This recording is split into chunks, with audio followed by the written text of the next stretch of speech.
Packer Nation. Welcome to another episode of Packcast, the podcast where you don't have to be a Packers fan, but it sure does help, except when you were watching on Sunday. I'm your host, Tom. Okay, we could beat the Lions, right? Right, Grossi. And yeah, this is getting recorded on a Monday, the day after, because why not just throw salt in the wound immediately? So this is getting recorded to come out on Thursday, as we are going to take a look and preview the matchup between the Green Bay Packers and the Detroit Lions on Monday Night Football at Lambeau Field. And with us today,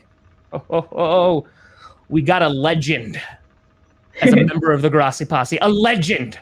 You may know of her as the Lore Queen. You may know of her as Kirsten with like 16 R's. Maybe 17.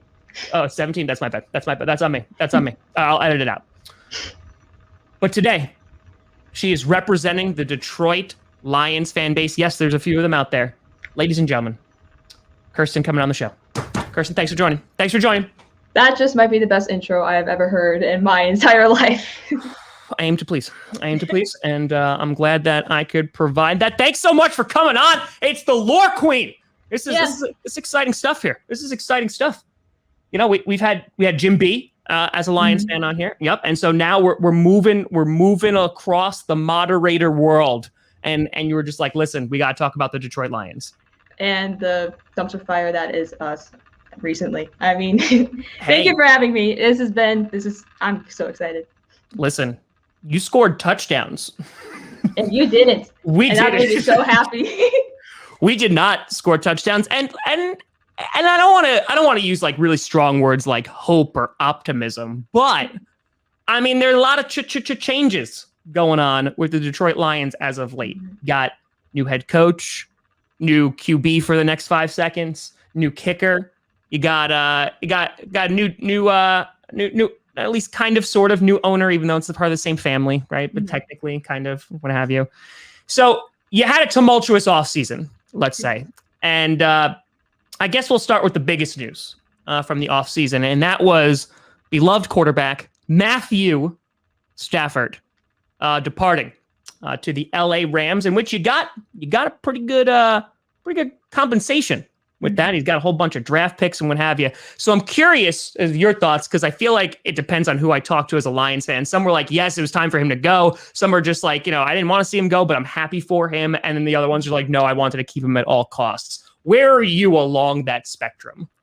I wanted to keep him at all costs. Forever. To a point. I mean, Stafford has done so much for this city. He has single-handedly won us games several times. I have fond memories of me in my childhood running around the living room as he scores the final winning play. And I'm just so happy. And you can't really replace that. Stafford is criminally underrated. I mean, he is top 10 quarterback in my eyes, always has been.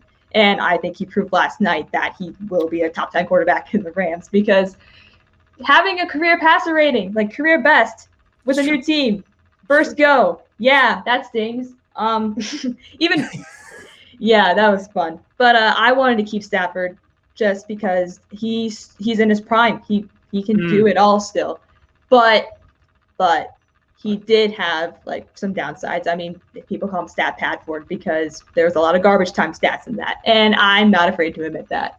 But he can show up in those clutch situations, which we needed a quarterback to show up in clutch situations on Sunday, and Jared Goff fell short. So. Just a little bit, just a tad. I feel like the narrative around Matthew Stafford, it completely shifts. Like, you could do the Stat Patford one, or you could be like criminally underrated, right? And it was interesting because I saw a tweet this morning, actually. It had like 14,000 likes or something because it was getting some popularity. And it was basically saying that like he would never understand the narrative that Matthew Stafford never had weapons in Detroit because he had Calvin Johnson. And I'm looking at this tweet and I'm like, okay, did he have a Hall of Fame wide receiver? Yes, absolutely. Like, he had that. But, and I'm curious of what your take is on this. However, run game, ever. Defense, not really there either. Offensive line at times, not really there ever. So, like, I'm curious of what your take on that is. Like, do you think that Matthew Stafford's success in Detroit was limited because of the lack of weapons around him? Did you think it was management? Do you think it's the constant like shifting of head coaches? Like, why do you think Matthew Stafford doesn't get the respect that he deserves? I think it's a little bit of all the above. I mean, he never had a great offensive line. I mean, we have the second best center in the league in Frank Ragnow, but we haven't really had those other foundational pieces at the O-line to keep him safe. He is always running for his life, and he is not the most athletic person in the world. So he really can't do a Lamar Jackson sprint for 20 yards and get whatever we needed to get. And it's not like he has not have receiving weapons. I mean, we had Megatron, obviously, but then you have Galladay and Jones in the past couple of years, and they have been very productive, and they're both criminally underrated, in my opinion. But just the carousel of coaches that we've had. I mean, we've had so many different people trying to lead this team and pulling us in so many different directions. He really did not want to go through another rebuild. And honestly, after Patricia, I totally see it, because he drove this team into the ground. There were only 3 players that survived Patricia's era before Patricia came here. That was Stafford, that was Don Muehlbach, who is now gone, and that was Prater, who is also now gone. So in the past 3 years, we have a completely different roster. Yeah. So it's, yeah. So like, okay, so in that sense, because this came up when the Packers hired Joe Barry, because Joe Barry, a former defensive coordinator of yours, and this was the conversation that I had with Packers fans, and it was either, well, he was in charge of the defense in which they didn't win a single game, 1, or 2, it was just they never had the players, right? They didn't have anywhere near the talent that the Packers had. It was all personnel, what have you. So for Lions fans who have kind of gone through, as you put it, like this carousel of head coaches, and on top of that, these years and years and years of minimal bright spots, right? You beat the Packers and you're just like, yes, like we did it. Like, why? Is it a matter of you just can't find the right person to lead? Is it higher up and you're looking at, GM, which I know that was a problem. You're looking at ownership, like with the Fords. Is that an issue? Because at like some point you look at the Browns, in which they go through massive droughts, right? They can't find a franchise QB. They're going through all these problems, but now they're starting to have like a renaissance and they're starting to do better, and there's teams that have kind of like fluctuated over the years, but it seems like the Lions, like there might be a season where it's like, oh, okay, like maybe, and then we're back to like square one. So like, why, in your opinion, do you think like this keeps on happening for as long as it has? I think it's just terrible luck. We hire at the time we hired the best people for the job, in my opinion. Sometimes, I mean, Patricia looked decent coming out of New England, but even with the whole story of behind the whole Belichick coaching tree, we were willing to give him a chance. It obviously flopped in the first year, and we kept him for way longer than we should have. And we've had the talent. I mean, we've had Barry Sanders in the 90s. We had Calvin Johnson. We've had Stafford, in my opinion. And we just had so many players. We've had these pieces, but we just can't put it together. It is bad luck. It could be coaching. It could be, you could pull strings at a million different things. I just think it's bad luck. Yeah. So it's just a matter of like just not putting it all together, right? In which like you didn't have the right coach at the time, you didn't have the offensive line at the time, you know what I mean? Like, and things just didn't sync up. Yeah, we never had a team that meshes together. Like, we've had a good defense at one point, and the offense wasn't clicking. We've had a great offense at one point, the defense wasn't clicking. If they were both clicking, then we don't have the coaching staff to throw it all together and give us a decent game plan and go for it. And you could pin that on the ownership.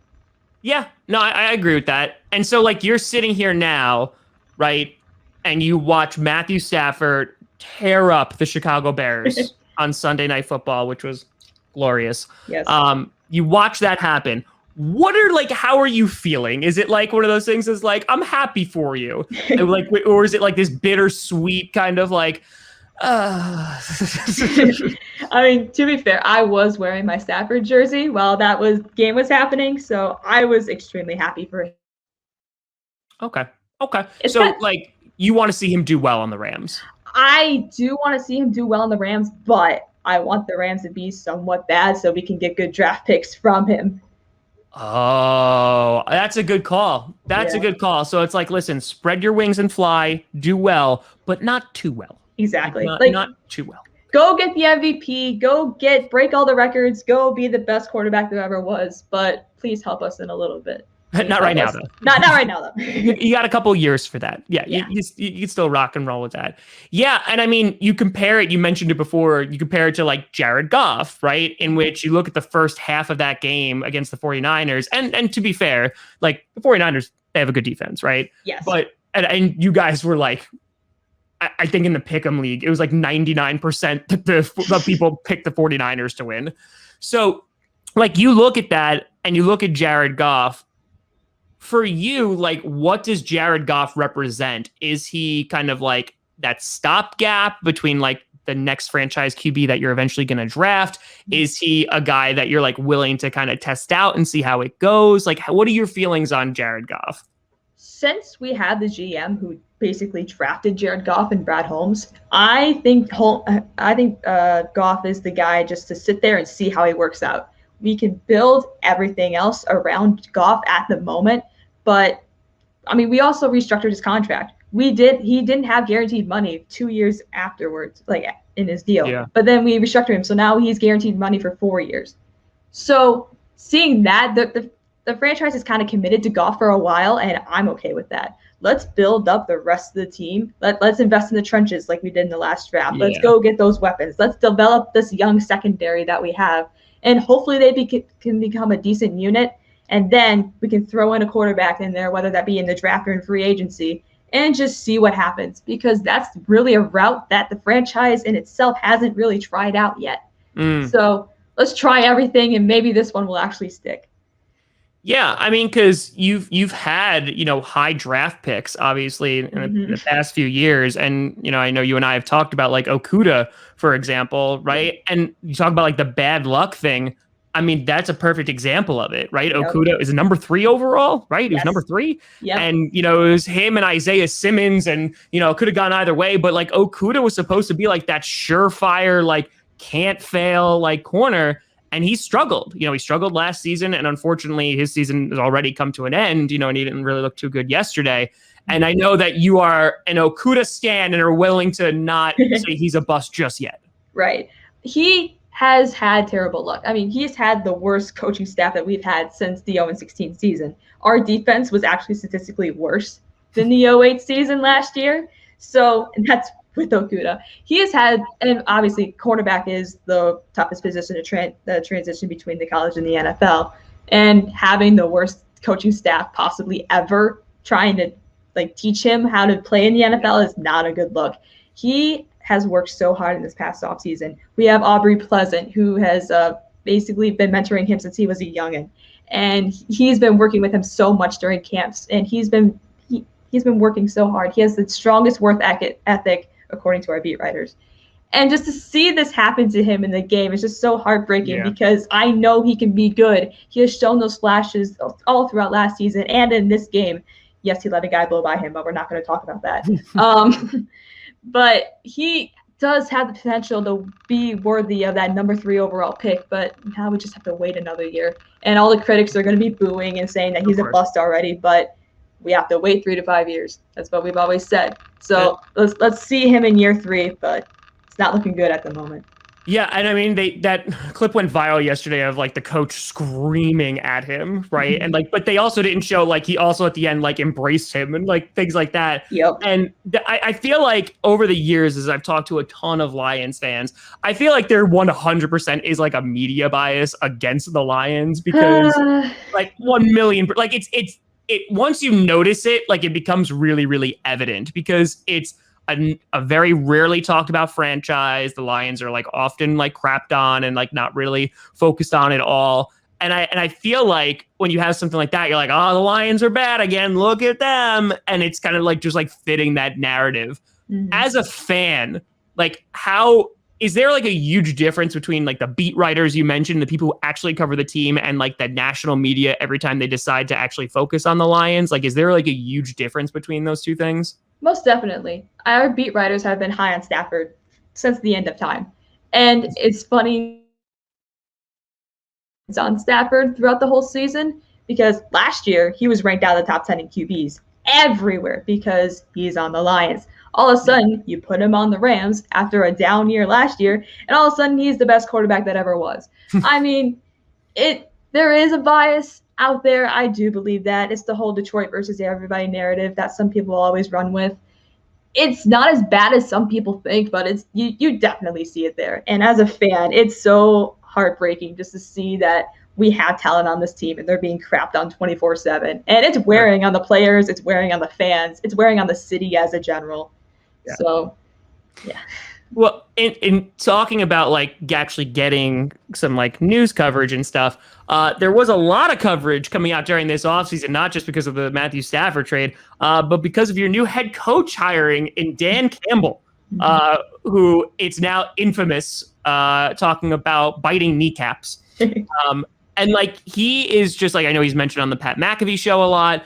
He just seems like a very blunt, honest, like, you know, we got our asses kicked, we're going to go kick ass kind of person. And I'm curious on like what your take is, considering you had Matt Patricia and now you transition to this. What do you think like the Lions franchise saw in him? And as a fan, like, how do you feel about Dan Campbell?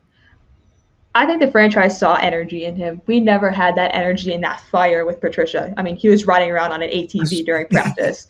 I mean, and then there's Dan Campbell.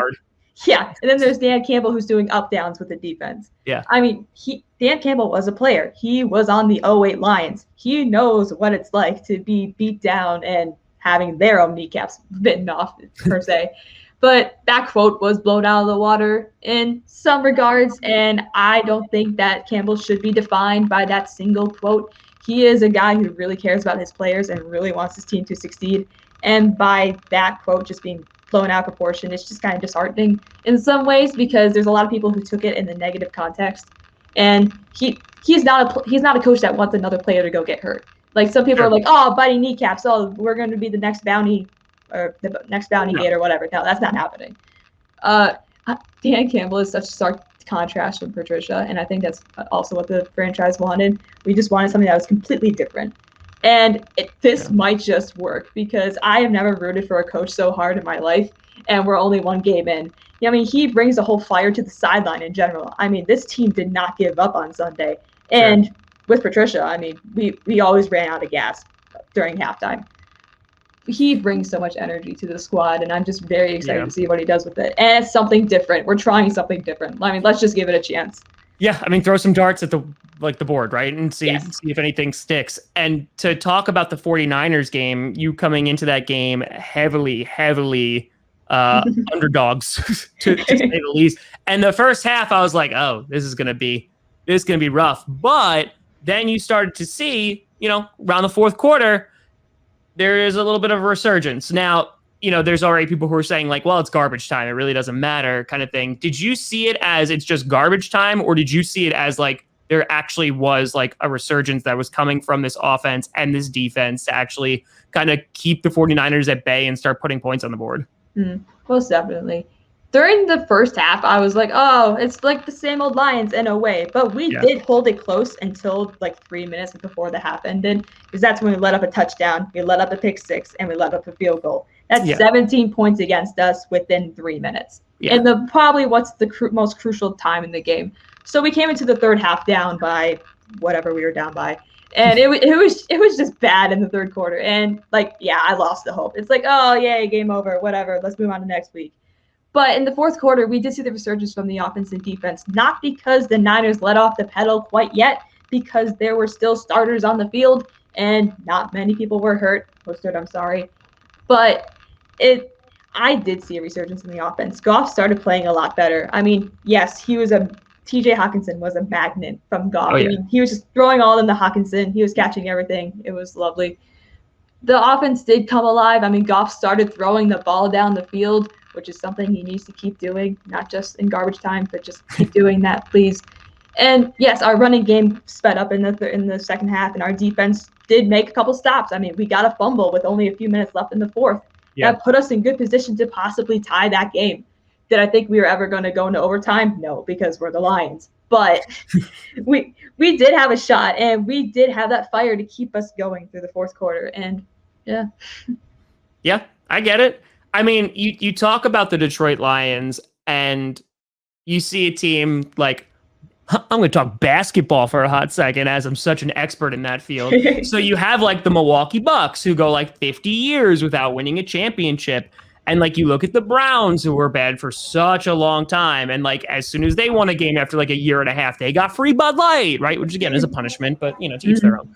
And in terms of like the Lions, I feel like this is an opportunity for like a legit rebuild in which, if you have the right guy in Dan Campbell, it's exactly what you said, right? It's rebuilding the trenches and starting from there. It's rebuilding that secondary. It's getting some more weapons. A big narrative is that how you have no wide receivers to throw to, right? Because Jones and Galladay are out. And I feel like fans at this point, and please correct me if I'm wrong, they're like, okay, yeah, we're in rebuild mode. Like this is where we're at. And like any bits of progress that we can see those are positives, right? Yes. And then we, keep building in the draft and investing in the draft, develop those players, and then hopefully, some success long term can actually come out of it. Mm-hmm. I just want to see growth through this team throughout the entire season. I don't care if we go 17-0 or 0-17. I mean, 17-0 would be great, but we can't do that anymore. But I want to see this team grow. We have a very young team. We have the second youngest roster in the league. Let's build up these young players. Let's invest heavily in the draft because we have a stock of picks waiting for us. Let's do this rebuild right. We've never had a rebuild where we just torn everything to shreds and then just started way from the bottom. We've always had a piece somewhere, and a quarterback and a running back and a receiver. But now we don't. We have an open slate, which was probably very compelling to Campbell to go back to his hometown and rebuild the team like he wanted to. And our new GM, Brad Holmes, he looked incredibly comfortable in the draft room. I mean, he basically predicted every single pick up to the Lions pick in the first round, which was incredible to see. If we have a GM that can like land us those studs and we have a coach that can help us get through this, then maybe 4 to 5 years we plug in a new quarterback and we see what happens. Yeah.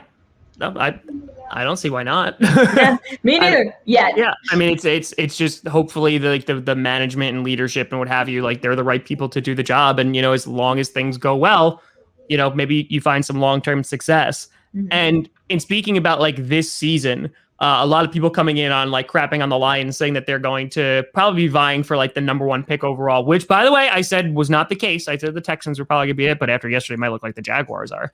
But what are your thoughts on this season and like what is the ceiling for this team? I don't know what the ceiling is for this team, but I don't know what the basement is either. This team is such a big question mark because we've never seen all these guys together on a team before.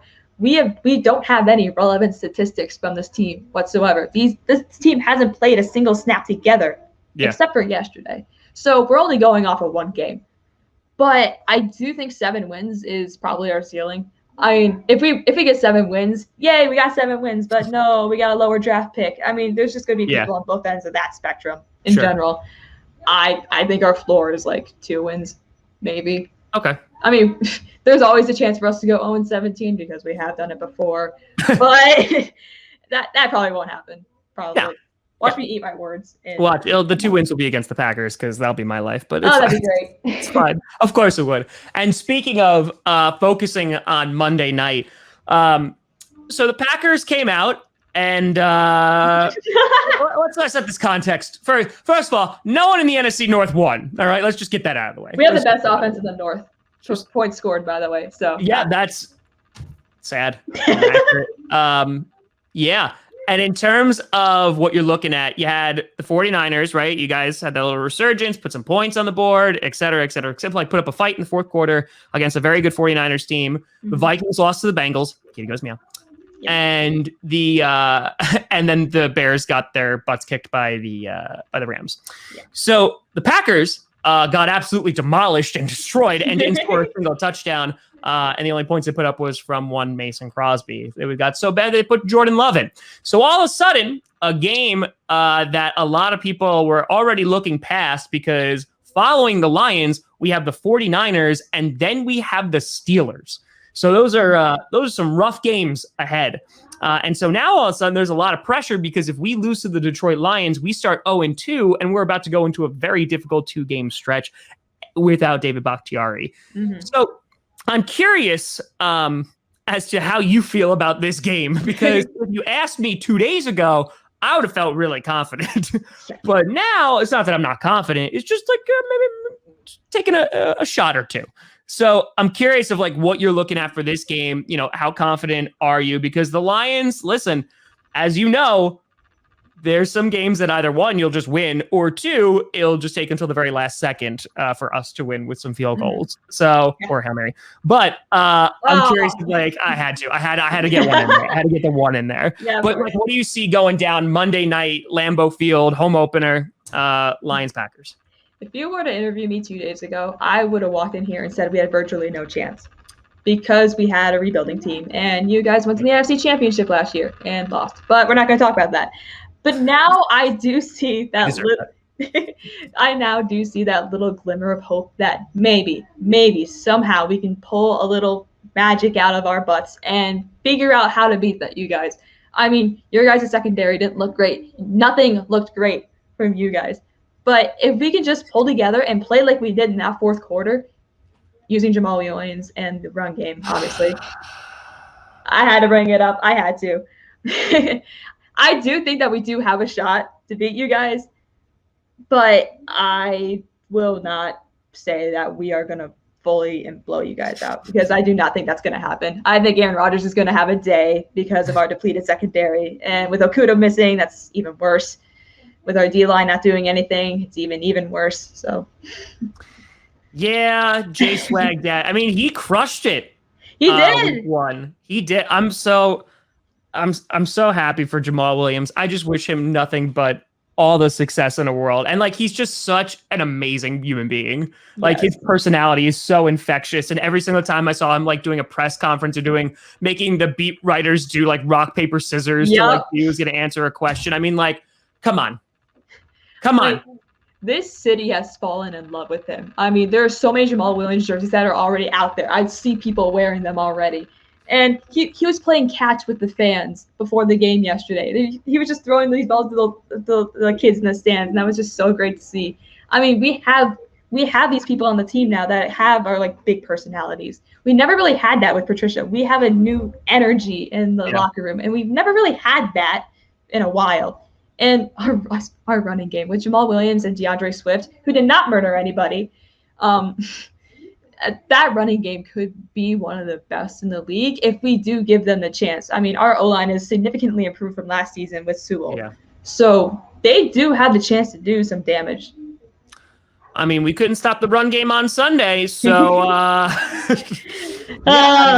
there is potential. It'll be very bittersweet seeing Jamal Williams return home to Lambeau Field on Monday night. I feel like with Aaron Jones, there's going to be a reunion, and there's going to be tears, and there's going to be lots of things going on. But listen, I just want to say real quick, make sure that you take care of him because we already sent Tim Boyle your way, and you already destroyed him. So he just whacked his head on a helmet. He's fine. I heard surgery.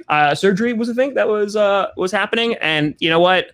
I still am not convinced that it wasn't Jared Goff, and because Tim Boyle laser show would have definitely. I think gotten the QB1 look, but that's neither here nor there. Kirsten, it's been an absolute pleasure having you on, coming in, talking about the Detroit Lions, the Green Bay Packers.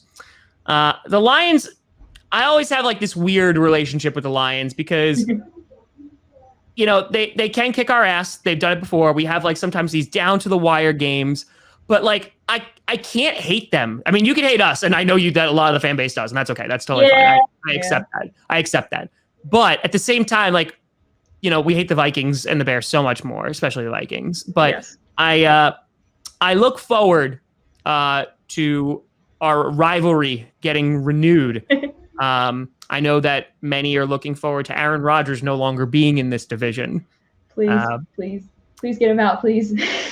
But then, Jordan Love will just come in and be a first ballot Hall of Famer. So, that works. Yeah, we'll see. That works. That we'll see. So, but Kirsten, where can the people find you for the takes of the Lions or the lore that goes on between the YouTube channels? Where can they find you? You can find me on Twitter. It's probably in the description. If it's not, well, you can find me in the YouTube chats. I'm always in there. You just pay me. I'm there. That's true. Blue Wrench, Mod, what have you. but it's been an absolute pleasure. I appreciate you coming on. Best of luck with the season. Beat everybody except the Green Bay Packers. Nope. Okay. Don't beat. You know what? Don't beat anybody then. In that case, that's on you. That's it. But folks, thank you so much for watching. I'm Tom Grossi, and as always, go Pack, go.